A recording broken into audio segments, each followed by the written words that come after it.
What's going on, everybody? Welcome to another episode of the GoNoGo show. I am Nizam, and this is Adam. Hi. We have a great show for you today. Very good all show. Kinds Very of, packed show. We're gonna do some previews of some stuff, and then we got this is like the all music episode. Music episode. We have what with the previews documentaries? do we have? Oh, the previews. Okay, well the previews we're going to start off with the Comic-Con release trailers of the new Superman Batman. Okay. Or Batman vs Superman. I always got to put my boy first.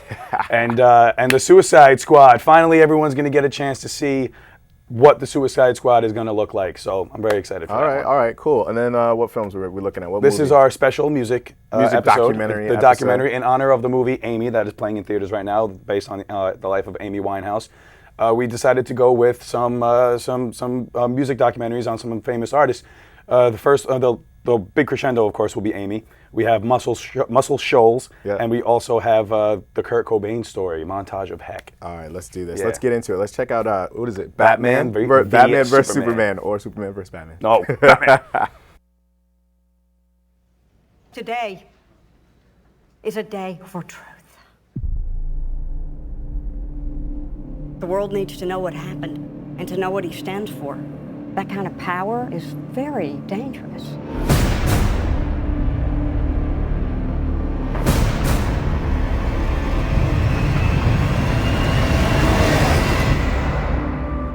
Let the record show that this committee holds him responsible.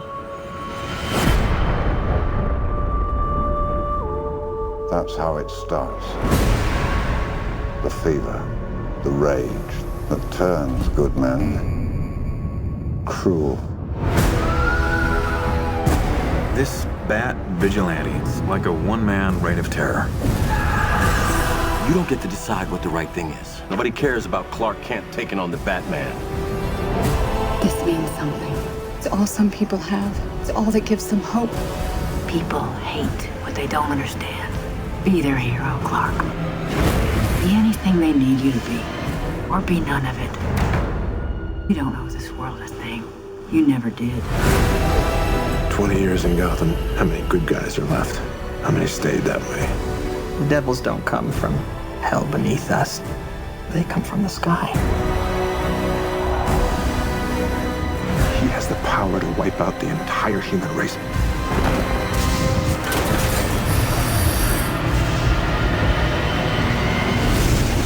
And we have to destroy him.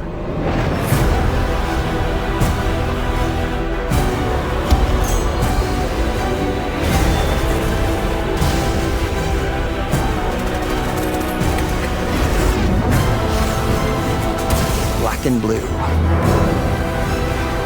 God versus man. Day versus night.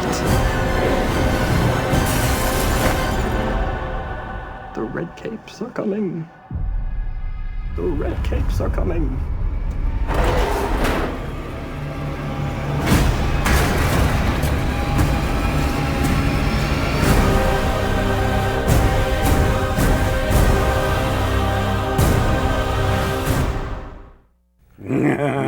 You go first. I know you got a lot to talk about. Ooh, finally we get to see them getting into it. I don't know. I love this new trailer. I love that they're showing a lot of new. One of my favorite things about the trailer is how they showed the effects that the fight during the first Superman movie had on especially Bruce Wayne. So like you see like the laser beams cutting through the buildings and things. That was when he was fighting Zod, and then you see like Bruce Wayne's reaction to it and stuff like that, and running because one of his buildings, I'm guessing, is one of the ones that got destroyed, and he kind of makes him mad. So yeah, it looks really cool how they're going to intertwine everything like that. You know what? It's about time. It's about time DC stepped up and did this. They've watched Marvel been doing it for years. Like Marvel's been doing it for like 10 years now or something like that. Yeah, started in 2008, I believe, with Iron Man. And I think they're going to match up. I mean, just looking at this trailer, right. And I don't watch trailers, but we had to watch this one. Of course. Because Ben Affleck's in there and everyone's questioning him, and this is their first kind of big collaborative movie with all the heroes in there. Aquaman's in there. Yep. Cyborg's going to be in it. And you see very, very clearly. You see Wonder Woman. Yeah. Definitely. That So pretty cool. I mean, I'm excited. It looks crazy. Yeah. It's definitely darker. That's one thing that DC is. I was just going to say it's inherently darker than Marvel. But it's not though. Superman is not a dark character. No, Superman isn't a dark character. But I'm just talking like as a realm. Like there's a lot of people out there there said Marvel is getting too like, oh, Marvel, like let's just make the kids laugh and entertain and stuff like that. But if you look at DC and you look at Marvel, the characters alone, Marvel's characters are always more just, like more comic based, more lighthearted. DC's got darker characters. Maybe not Superman, but Batman's definitely dark. Batman is definitely dark, but that's kind of my one of my only issues with this is that, like Superman is not that dark. Even in the cartoons, yes, Batman is dark. His cartoon is drawn dark. Superman's cartoon is drawn light. Right. And he's the golden boy. But I just those are my issues. Those are my issues. I'm going to see it. I'm definitely going to see it. But root for Batman the whole time. That those darker images on DC, I don't know how that's going to play, but we'll see. Okay, yeah, looking into it. Well, actually, the next one is actually the one that everyone's been waiting for to see. Well, we'll get into that. I was going to bring up Jared Leto, but you know what I'm talking about. Suicide Squad. Let's take a look. Here we go. It's taken some work, but I finally have them. The worst of the worst.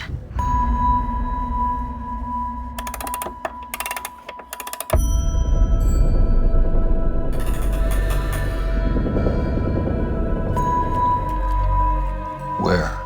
Let's just say I put him in the hole and threw away the hole. There's rumors, Amanda, that some of them have abilities. Oh, yeah. I have seen things. Maybe Superman was some kind of beacon for them to creep back from the shadows. I want to assemble a task force of the most dangerous people on the planet who I think can do some good. They're bad guys. Exactly. And if anything goes wrong, we blame them. We have built-in deniability. What makes you think you can control them? Because getting people to act against their own self-interest is what I do for a living.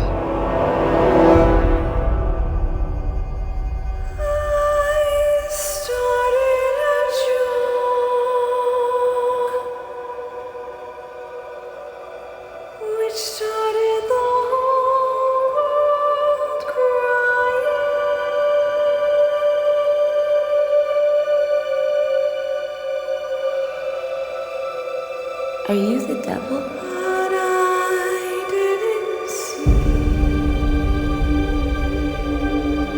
All you need to know is you work for me.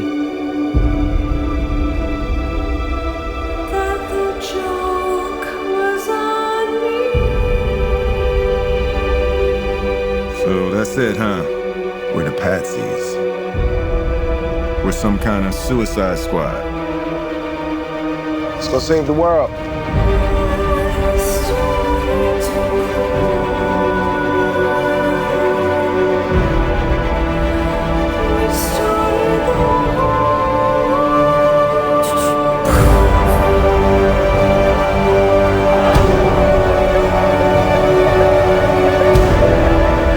You're in so much trouble.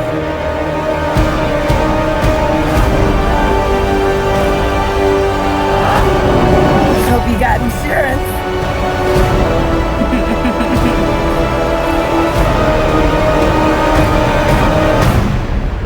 Know what they say about the crazy ones? Huh? If I'd only see Oh, I'm not gonna kill you. that the joke was on me. I'm just gonna hurt you. Really, really bad.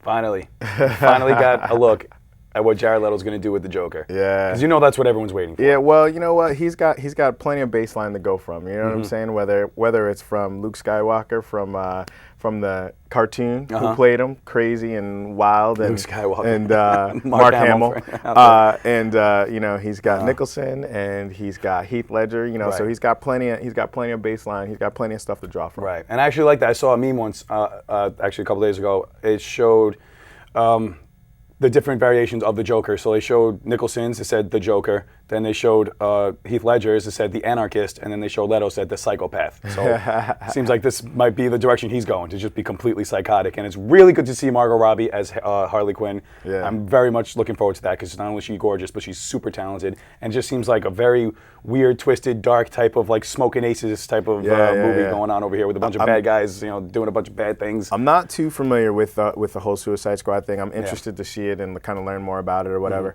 I wish I would have did some research on this, but I heard Will Smith caught some shade on this. So it's going to be interesting to see how that plays out. I didn't hear that. I was actually hearing very positive things. Yeah? He's playing Deadshot, and I hear that people are very excited for that. So I hope he didn't catch any flack. I got to find it. I'll find it for you guys. Won't be the first. But time, also, love to see Viola Davis in there. She's Amanda Waller. And again, I'm not familiar with this, but I think Amanda Waller is head of Argus, and she eventually becomes president or something like that. Like I'm definitely gonna see this. I'm gonna do my research. Like Marvel, they're already planting the seeds for future franchise and stuff like that. And it's cool. Crazy. You saw in this trailer, you saw Batman on the back of the Joker's car or something like that, or somebody's car. And I'm wondering if that is actually like Ben Affleck, and they'll show him, and maybe he has a small part in it, or if it's just like like in passing, just to show that they're in the same universe. I'm not really sure what they're going to do. It's going to be interesting. Very, very much looking forward to seeing what's going on with that. All right. You want to get right into the show? Yeah, let's keep going. All right, here we go. We're going to go right into the our special music episode with the first trailer, Kurt Cobain's life, Montage of Heck. Let's check it out. Here we go.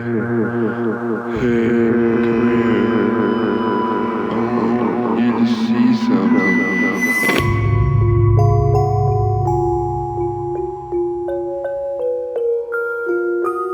Who are you?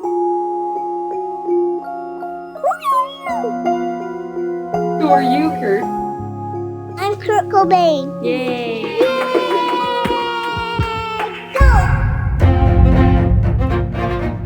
I was underdeveloped, immature little dude that never got laid. Oh, poor little kid.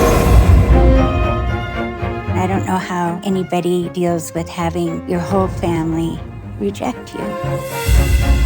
Kurt became really unruly. He hated being humiliated. You'd see the rage come out.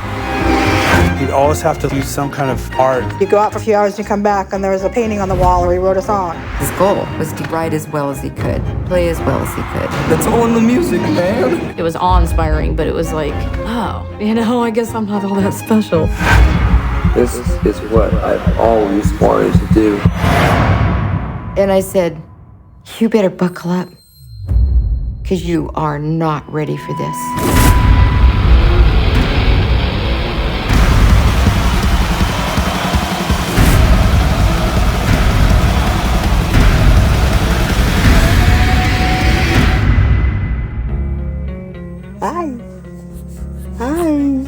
He wanted normalcy. He wanted the mom, the dad, and the kids and everything happy. But then he didn't. If anything's going to stop me from pursuing this rock and roll thing, it's going to be her. He wanted to build a home because his home and his family fell apart. We were all we had. I felt kind of happy right now. He was searching for whatever made him feel like he wasn't alone. Do you find that you're getting happier in general? Yeah, definitely. I'm really thankful for a lot of things. Are you getting all this? Yes. Oh, aren't we lucky? I'm Kurt Cobain. This is the look of Aberdeen. Come on, look at the camera.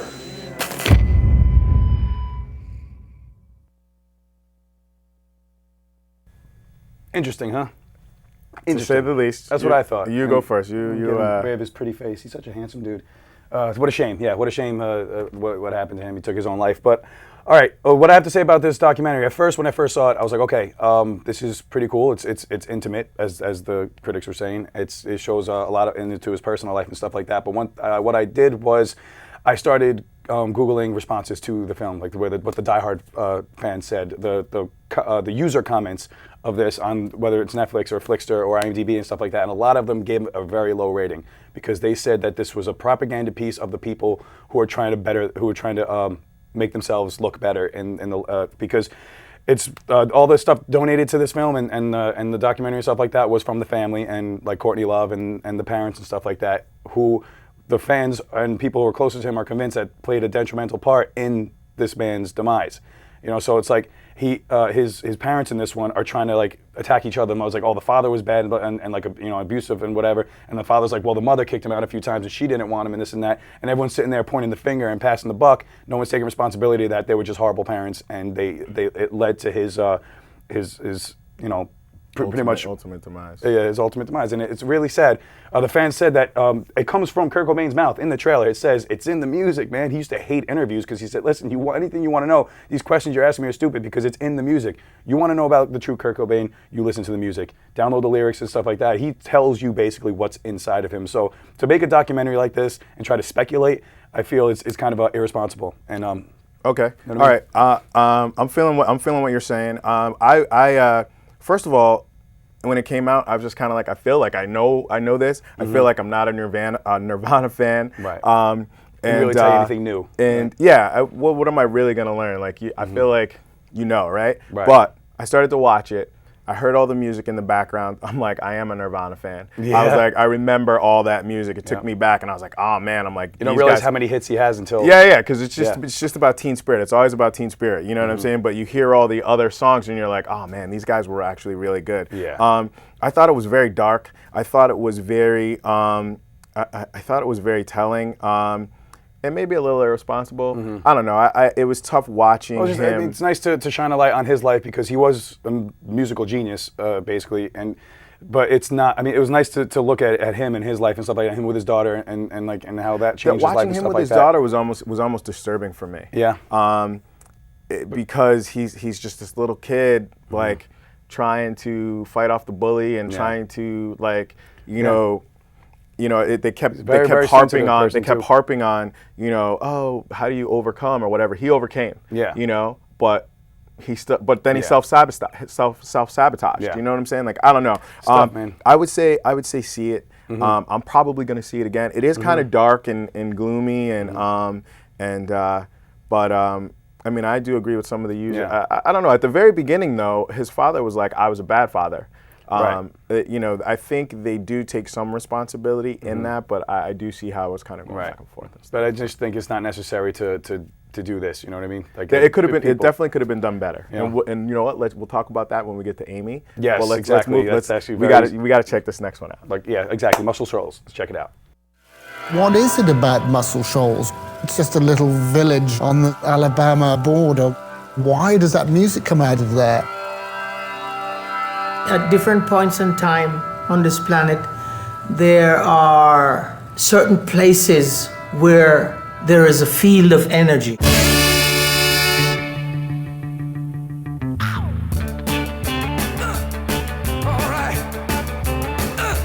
Those guys are sitting there in that studio, they just find the groove. It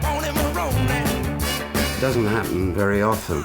It's usually somebody like Rick Hall with the drive and the foresight to do it. I wanted to be special. I wanted to be somebody. I remember when Paul Simon called Stax Records, talked to Al Bell. Said, hey man, I want those same black players that played on I'll Take You There. He said, that can happen, but these guys are mighty pale.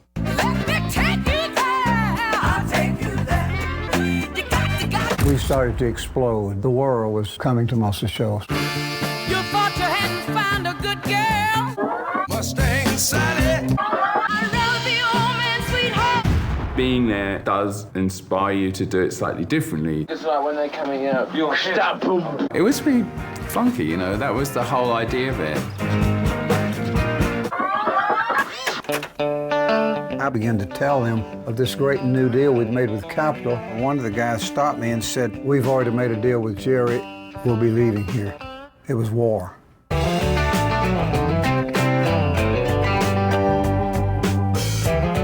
You're going to hear some of the greatest voices that ever were.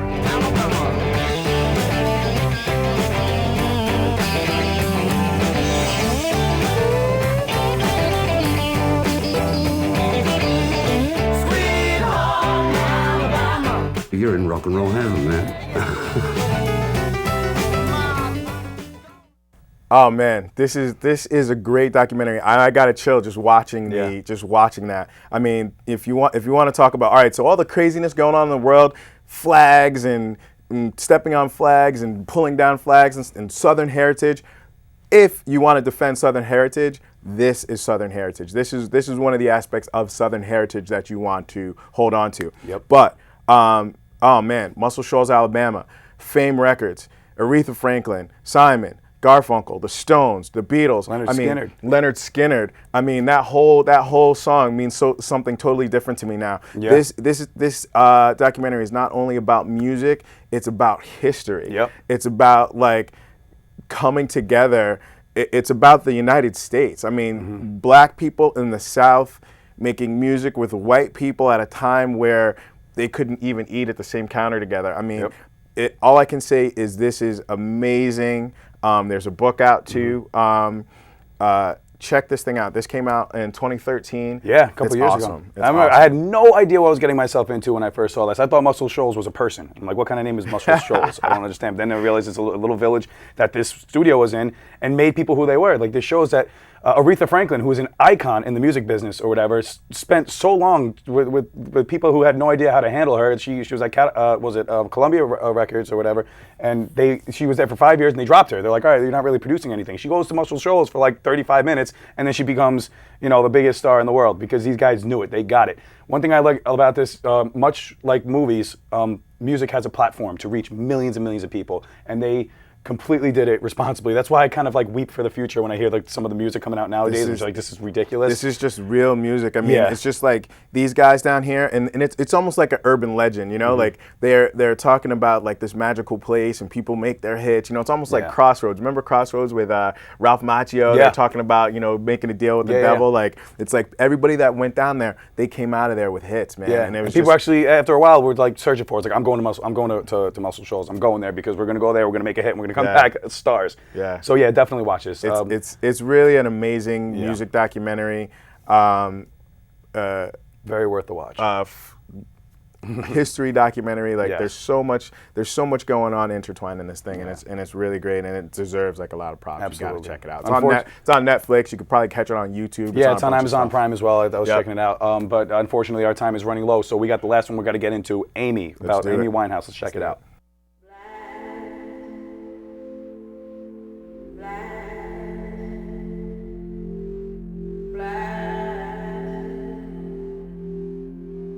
Oh, it's a bit upsetting at the end, isn't it? She was highly intelligent, the most intelligent person I knew. She was so utterly authentic. Amy, just give us a smile and then we can turn the camera off. Do you promise? She had such an emotional relationship to music.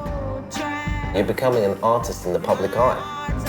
The more people see of me, the more they'll realise that all I'm good for is making music. And the Grammy goes to Amy Winehouse. She was one of the truest artists I ever heard. The world wanted a piece of her.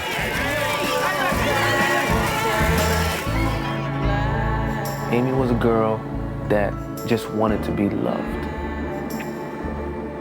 I fell in love with someone who I would have died for. And that's like a real drug, isn't it?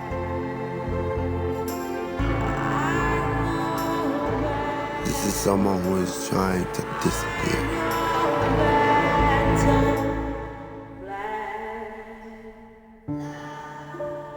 The thing is, I don't think I'm going to be at all famous.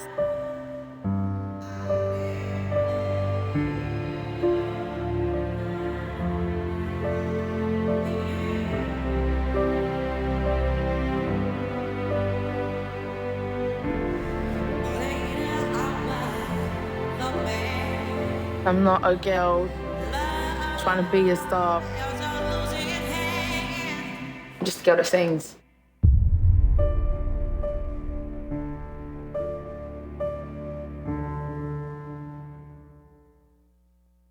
Wow.